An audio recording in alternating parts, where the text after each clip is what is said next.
Now that everything's calmed down a bit, relatively speaking I mean, I thought it might be a good time to share our progress on the weapon. I believe we're on the verge of a breakthrough.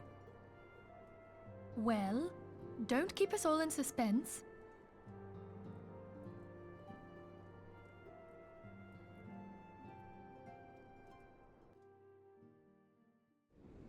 Just in case anyone's forgotten, let's start by reviewing what we already know. So, an Ascian is an immortal because its soul doesn't return to the ethereal realm when its host is defeated. Instead, it flees to the place that lies between our world and the void. Therefore, the first step to permanently defeating an Ascian is preventing its soul from making this journey. And if you recall, when we last gathered here, I had verified that white auracite has adequate capacity to entrap the beings, albeit only briefly. Which left the small matter of their extermination. Aye. To unmake an Ascian soul, one must needs smite it with a concentrated burst, or blade, of purest ether. However, we wanted for both the data and the means to forge such a weapon. Short of experimenting on an actual Ascian, you see, there's no way to gauge how much ether its soul is made of. As such, we don't know what etheric density our blade needs to have in order for it to work. So we'll just have to make the densest blade we can and hope for the best. Though that would require a lot of ether. Hang on a minute! Why didn't we think of this before? White auracite can hold an absolute heap of ether, can't it? Please tell me you're joking. God's sakes, Ida. I feel as though I'm reliving the same scene over and over with you. How many times do you need to be told that white auracite cannot store ether for long periods? Being intangible matter, ether is given to dispersion. Only in its crystallized form is it a stable source of energy. I will test you later on this, so see to it you do not forget. Right, yes. It's all coming back to me. So our hopes rest on good old crystals again, do they? While they are certainly reliable, they leave something to be desired in the area of portability. Indeed. I am reminded of the quantity of corrupted crystals required to thwart Leviathan, and the extraordinary lengths to which the Lamentsons went to transport them. What if it should prove that a similar quantity was needed to destroy an Ascian's soul? Or still more? I do not envy the poor sod who has to lug all of that around, on the off chance that an Ascian appears. That's the very problem we set out to solve, and I reckon we've found the answer. If it isn't practical to lug around the ether we need, we'll just have to draw upon another source. And the only viable source is the land.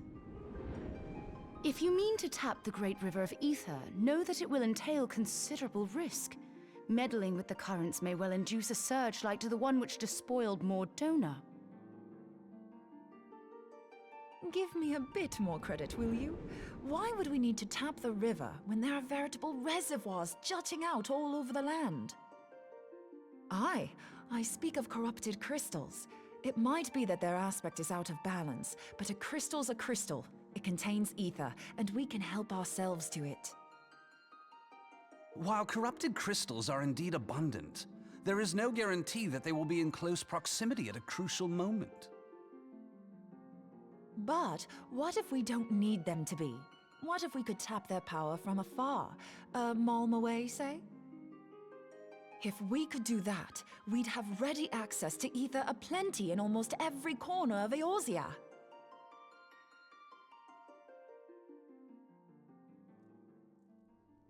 I've yet to put my theories to the proof, but I've got a good feeling about this. If no one has any objections, I'd like to see where this avenue leads. If you think it worth your while, you have my blessing. But tell us, what are your theories? I, for one, am most eager to understand the process, however vaguely. thought you might say that. But no one wants to listen to boring old theories all day, do they? I know I don't. So with your permission, I'd like to try something a bit more hands-on. I've already built an etheric siphon especially for this purpose, and I've been meaning to try it out. Thing is, the profusion of corrupted crystals in Mordona makes it something of a high-risk testing ground. If anything goes awry with the siphon, it would be better if it didn't happen within spitting distance of quite so much ether. Ideally, I need an isolated specimen. Does anyone know where I can find one? May I suggest northern Thanalan? There you will find corrupted crystals of middling size, standing a reasonable distance apart. Ideal for your needs, I should have thought. Oh, and if you do elect to visit the place, I should be much obliged if you would assist me in another matter while you are in the area. Has something happened? Movement has been observed at Castrum Meridianum. During Operation Archon, the Alliance dealt the stronghold a heavy blow. Its facilities were extensively damaged, and its garrison reduced to a fraction of its former strength. Not long after our forces withdrew, however, their ranks were replenished by reinforcements from Castrum's sentry. They now seek to rebuild, and to this end they have their sights set upon the ceruleum processing plant.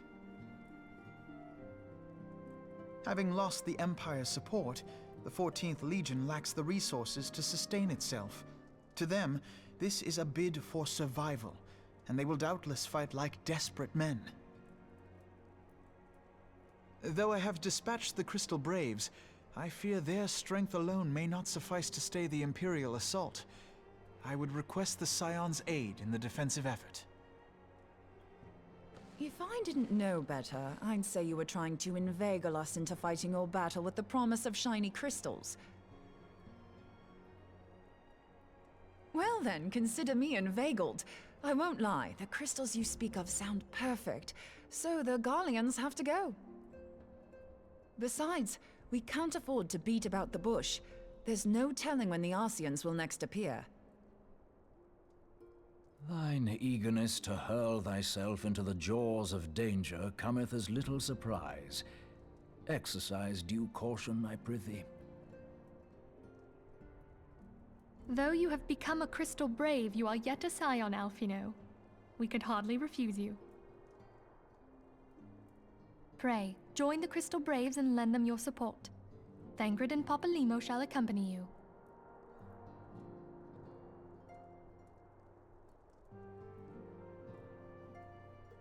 Ida and Yashtola, in the meantime I would have you assist Moonbreeder. Scout out the crystal clusters, that the testing may commence as soon as the Garlean threat has been eliminated.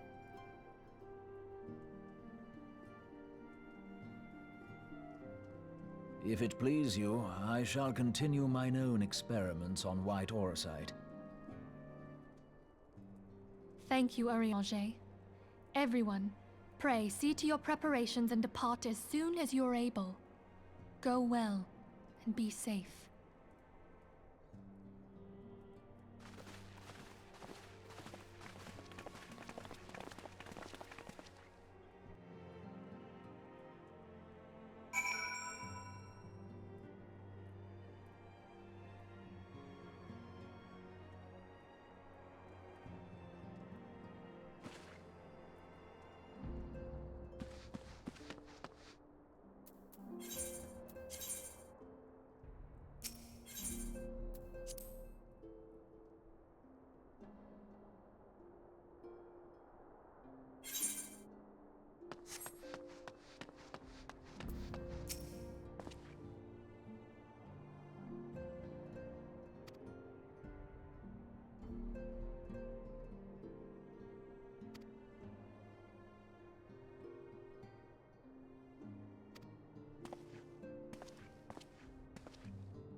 hold on. I won't be a second.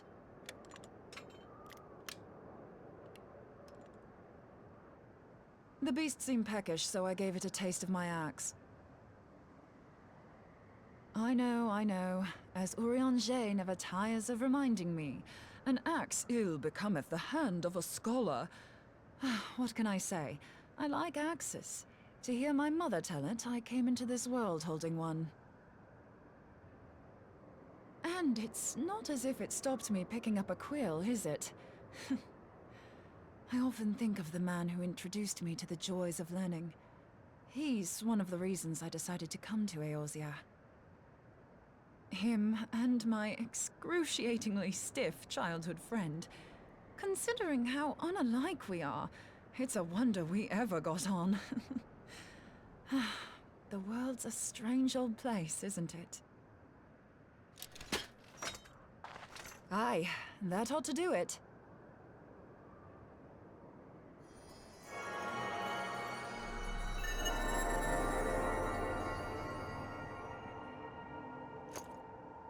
So far, so good. At these concentrations, it shouldn't matter too much if something goes awry.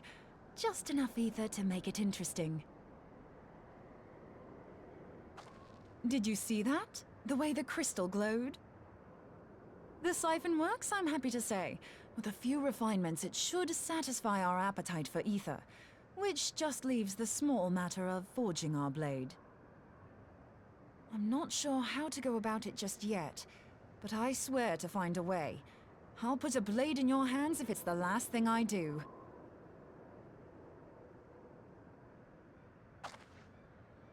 She senses me. A useful talent.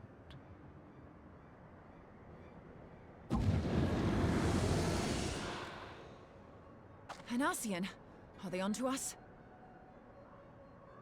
By your brand, I see you are an Archon of Sharlayan. Keeper of knowledge. Seeker of truth. Meddler. I don't know what the hell's you're saying, but I don't much like your tone. Your instincts serve you well. But come, be not unsettled on my account. That lovely brow was not made for frowns. But I waste my breath. Let me direct my words to one who understands them. We meet at last, warrior of light. I am Nabriales. And you have long been a thorn in my side. I suffered the overweening presence of La Habrea that men might host the power of gods, only for you to undo my hard work.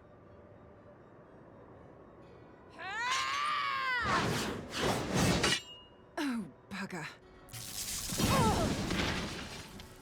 Do settle down.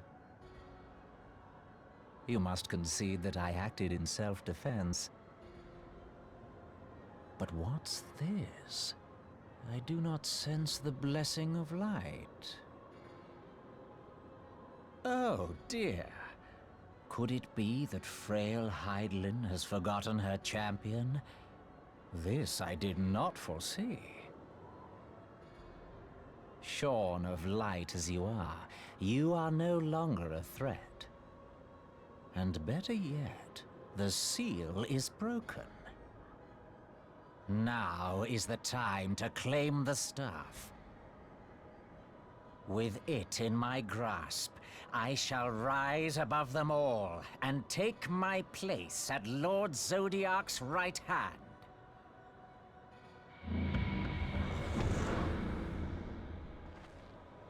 What did that bastard want with us?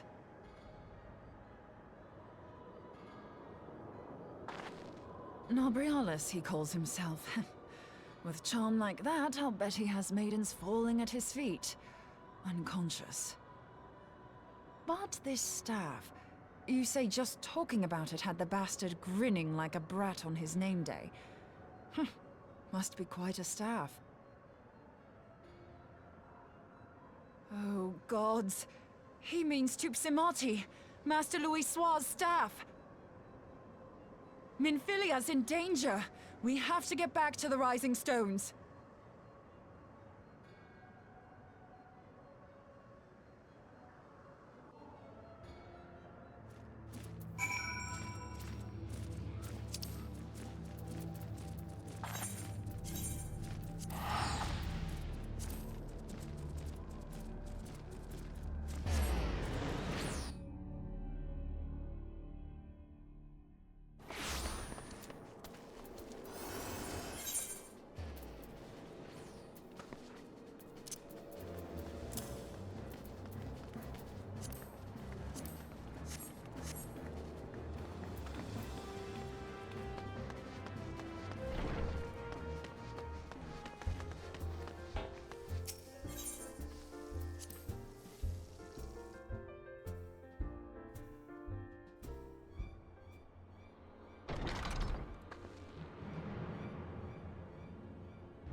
You two!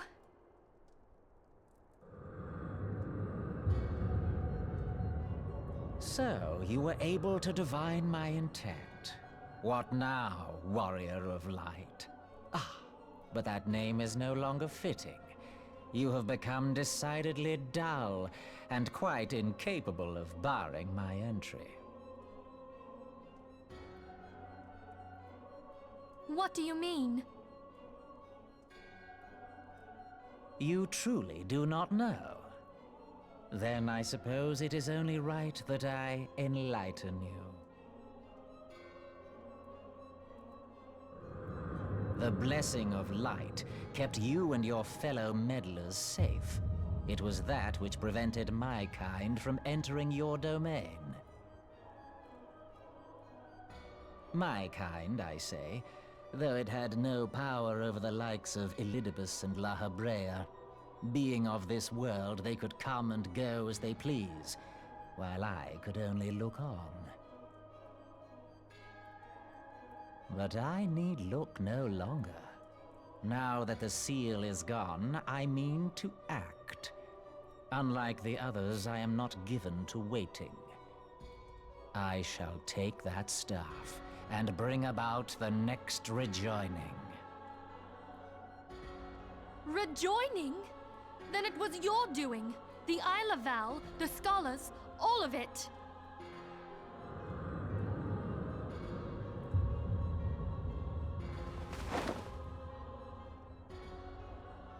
You will not harm her!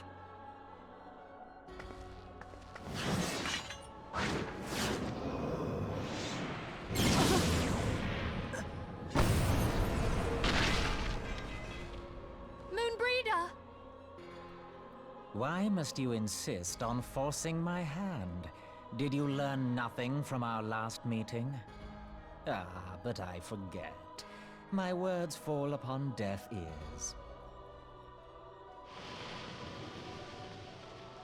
The staff is but a broken relic, a memorial to the departed. What possible use could you have for it?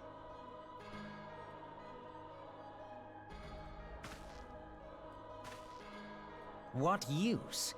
You mean to say that all this time you kept the key, never knowing what it was you possessed? The staff Tupsimati, or rather the stone tablet it bears, is host to a great power. Together with the horn, it can be used to draw vast quantities of ether from its bearer's surroundings.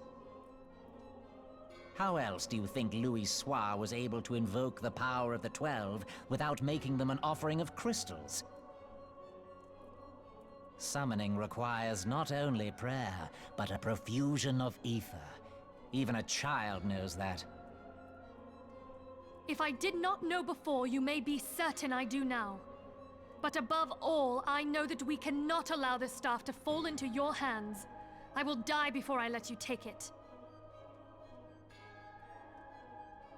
Insufferable woman. I would happily end your miserable life here and now. Alas, Elidibus would never let me hear the end of it. Very well. If you will not part with the staff, I will take you too.